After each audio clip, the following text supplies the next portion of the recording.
Hello प्यारे साथियों, आप सब कैसे हो। आप सबका आपके अपने यूट्यूब चैनल मीणा जी स्टडी पॉइंट पर हार्दिक स्वागत है। मैं आपके सामने शिफ्ट 13 का पार्ट 2 लेकर उपस्थित हूँ। आरआरबी एनटीपीसी ग्रेजुएट लेवल 2025 की शिफ्ट नंबर 13 का क्वेश्चन है। ठीक है दोस्तों, आगामी सभी एग्जाम के लिए बहुत इंपॉर्टेंट है। अंडर ग्रेजुएट है, आरआरबी एनटीपीसी हो, चाहे टेक्नीशियन हो, चाहे एलपी हो, चाहे आने वाली जितनी भी वैकेंसियाँ हो, चाहे ग्रुप डी हो। ठीक है दोस्तों, तो सभी के लिए इंपॉर्टेंट है। चलते हैं अपने पहले क्वेश्चन की तरफ। अपना पहला क्वेश्चन है प्यारे साथियों कि एक व्यापारी को एक शर्ट 950 में बेचने पर 5% की हानि होती है। इसका मतलब क्या हुआ कि 950 किसके बराबर है, 95% के बराबर है। ठीक है, तो 1300 कितने की 100% का निकालना है, तो वस्तु कितने की है, इसका मतलब सीधी सीधी 1000 रुपये की है। 1350 में बेचने पर 1000 रुपये की चीज़ को 1350 में बेचेगा। 350 का क्या हो रहा है, लाभ हो रहा है। किस पर हो रहा है, 1000 पर हो रहा है। 100 की मल्टीप्लाई कर दो परसेंटेज के लिए, डबल जीरो से डबल जीरो, जीरो से जीरो, तो यहाँ पे क्या आ गया, एक्स परसेंटेज का लाभ हो रहा है, यानी कि 35% का इसको क्या हो रहा है, सीधा सीधा लाभ हो रहा है। अगले क्वेश्चन की तरफ चलते हैं। और अगला क्वेश्चन क्या कहता है कि अर्जुन ने अपनी वस्तु का क्रय मूल्य उसके क्रय मूल्य से 50% अधिक अंकित किया है। यानी कि 100 रुपये की वस्तु खरीदता है, 150 रुपये उस पर अधिक अंकित करता है, 150 रुपये सॉरी 50 रुपये अधिक अंकित करके 150 रुपये अंकित करता है। यदि वो 26% की छूट देता है, इस पर वो 26% की क्या देता है, छूट देता है। इस पर वो क्या देता है, 26% की छूट देता है। तो 26% निकाल लीजिए, 150 का 74%, 26% छूट देने के बाद में कितना बचता है, 74%। तो 50 से कितनी बार कटेगा, 3 बार। 50 से 2 बार, 2 से 74 कितनी बार कटेगा, 37। 37 दिया 111, कितने में बेच रहा है ये, 111 में बेच रहा है। अब इस 111 की वैल्यू क्या कितनी दे रखी है, 86,580। कितने गुना है, 780 गुना, 780 गुना है ना। तो इस 100 की भी 780 गुना वैल्यू आ जाएगी। 100 की भी कितनी, 780 गुना, यानी कि आंसर कितना आ जाएगा अपना, 78,000। Option D is right answer. ठीक है दोस्तों, अगले क्वेश्चन की तरफ चलते हैं। और अगला क्वेश्चन क्या कहता है कि एक्स वाई जेड के वेतन में 10-20-20 के अनुपात में है। इसको क्या मान लो, एक्स वाई और जेड, इसको क्या मान लो 100, इसको मान लो 200, और इसको भी मान लो 200। अब कह रहा है कि 82% बढ़ जाता है तो ये 182 हो जाएगा, 50% बढ़ जाएगा तो 100 बढ़ जाएगा, इसका 300 हो जाएगा, और इसका 19% बढ़ जाएगा तो 238 हो जाएगा।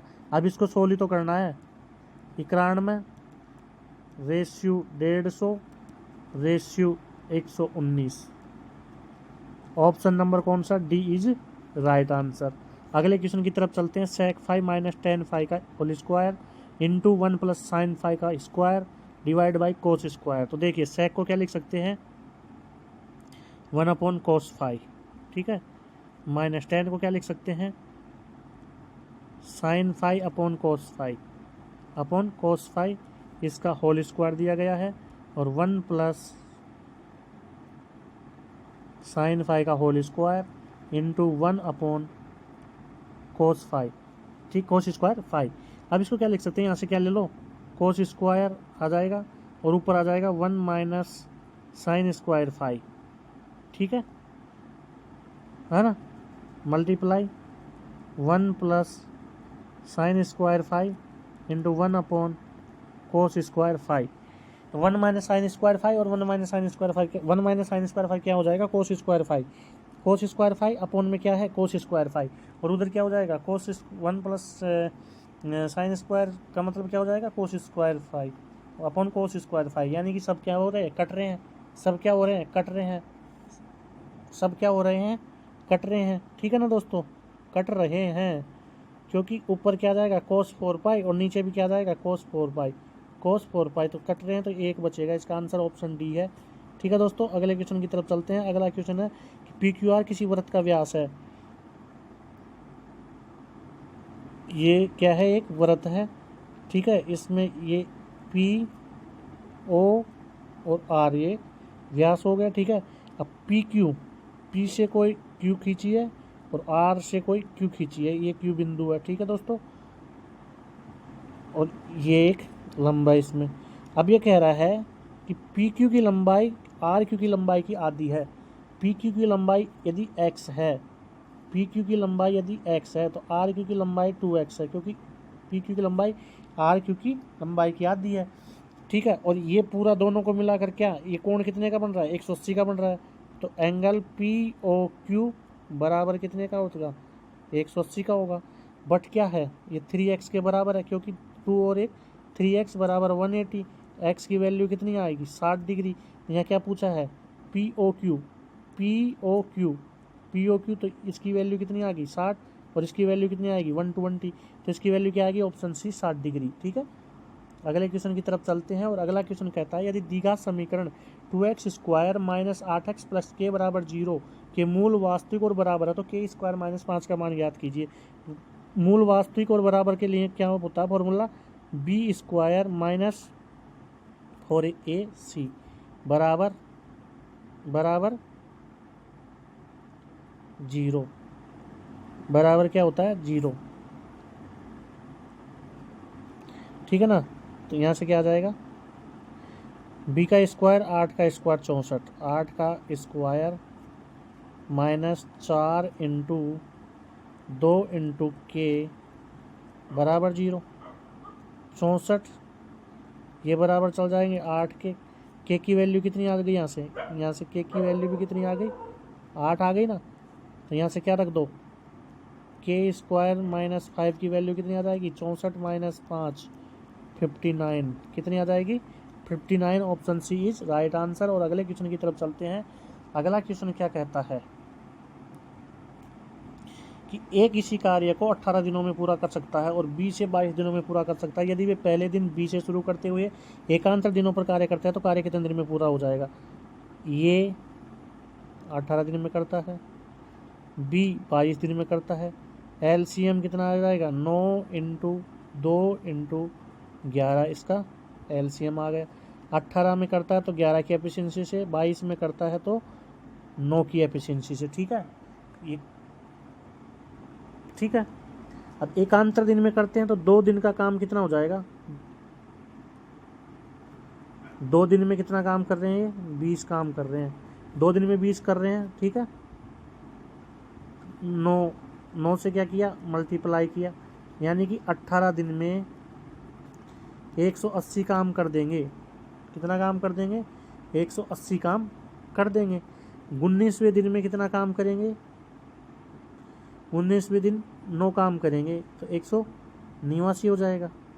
टोटल काम कितना हो गया, ये 198। टोटल काम कितना है, ये 198 है। ठीक है ना, टोटल काम 198 है। तो यहाँ से कितना आ जाएगा, प्लस का 1 दिन और जोड़ा तो यहाँ पे क्या आ गया 19 दिन। 19 दिन प्लस के 9 काम, 189 काम कर दिया 19 दिन में। अब वापस कौन करेगा, ए करेगा। अब वापस कौन करेगा दोस्तों, ये करेगा। ठीक है ना, कौन करेगा, ए करेगा। ए पे गाड़ी रुक गई ना, ए पे गाड़ी रुक गई, फिर ये काम किसने किया, बी ने किया। अब वापस कौन करेगा, ए करेगा। यानी कि 19 दिन में 189 काम कर दिया। ठीक है, कितना काम बच गया, 198 में से 189 कर दिया तो कितना बच गया, 9 काम बच गया। और ए किससे एफिशिएंसी से करता है, 11 की एफिशिएंसी से काम करता है। तो आंसर कितना आ जाएगा इसका, 19 सही 9/11। Option C is right answer. अगले क्वेश्चन की तरफ चलते हैं। अगला क्वेश्चन क्या कहता है, अगला क्वेश्चन कह रहा है कि 12 सेंटीमीटर त्रिज्या वाले एक वृत्त में 150 डिग्री के केंद्रीय कोण वाले एक त्रिज्य खंड का क्षेत्रफल ज्ञात कीजिए। त्रिज्य खंड का क्षेत्रफल क्या होता है, पाई आर स्क्वायर थीटा बटे 360 डिग्री। क्या हो जाएगा, पाई की जगह पाई रहने दो, आर स्क्वायर की जगह क्या 12 इंटू 12 इंटू 150 बटे 360। 0 से 0 कैंसिल। ठीक है, 12 से 3 बार कट गया, 3 से 15 को कितनी बार काट दिया, 5 बार काट दिया।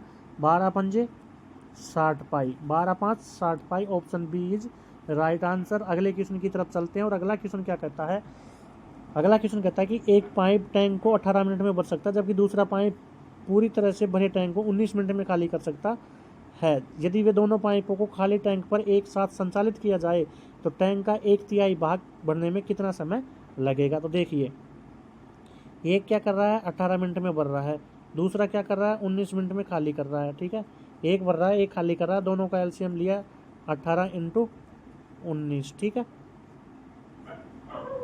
ठीक है ना। भरने वाला 19 की एफिशिएंसी से भरेगा, खाली करने वाला 18 की एफिशिएंसी से खाली करेगा।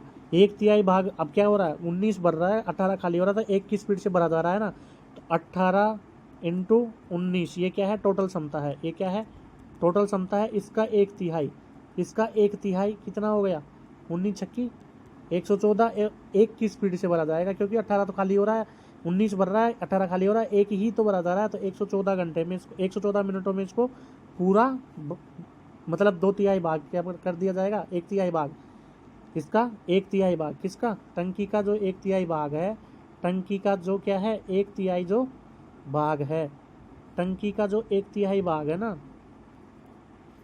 टंकी का जो 1/3 भाग है ना, ये कितनी देर में भरा आ जाएगा, 114 मिनटों में भरा जाएगा। ठीक है दोस्तों, अगले क्वेश्चन की तरफ चलते हैं। और आज का अंतिम क्वेश्चन है कि दक्ष 445 किलोमीटर की दूरी निवासी की स्पीड से कितने घंटे में, 5 घंटे में, ठीक है, तय करता है। अगली 495 की दूरी 55 के हिसाब से कितने में, 9 घंटे में करता है। और उसके बाद तय की गई 250 किलोमीटर की दूरी को तय करने में कितने, 5 आवर लगते हैं 50 की स्पीड से। ठीक है, चाल पूरी यात्रा के दौरान उसकी औसत चाल कितनी होगी, 19 घंटे में। टोटल समय तो कितना आ गया, टोटल टाइम 19 आवर, और टोटल दूरी कितनी आ गई, औसत चाल, चाल बराबर क्या है, दूरी बटा समय, चाल बराबर दूरी बटा समय। दूरी कितनी हो गई, 400 400 800 हज़ार, हज़ार और 1190 कितनी हो गई, 1190 किलोमीटर को 19 घंटे का भाग दे दो 19 का, 19 छक्की 114, 5 बच गया 50, 19 दूना 38, 12 बच गए 120, 19 छक्की 114, 6 बच गए 19 57, 62.63 आवर, 62.63 किलोमीटर पर आवर, ये क्या होगी, इसकी औसत चाल होगी। ठीक है दोस्तों, तो आज के लिए इतना ही। सभी को धन्यवाद, राम राम, थैंक यू सभी को, क्या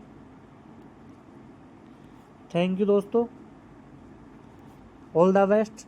सभी दोस्त ज़्यादा से ज़्यादा शेयर कीजिए, सब्सक्राइब कीजिए, कमेंट कीजिए, और चैनल को ज़रूर से ज़रूर सब्सक्राइब करें रोज़ सॉल्यूशन देखने के लिए। अब आपके लिए कुछ और भी नया ट्राई किया जाएगा इसके ऊपर, चैनल के ऊपर जीके वगैरह साइंस भी पढ़ाई जाएगी, तो इसलिए आप चैनल को सब्सक्राइब ज़रूर कर लें, और ज़्यादा से ज़्यादा कमेंट करके हमें बताइए कि आपको कैसा लग रहा है।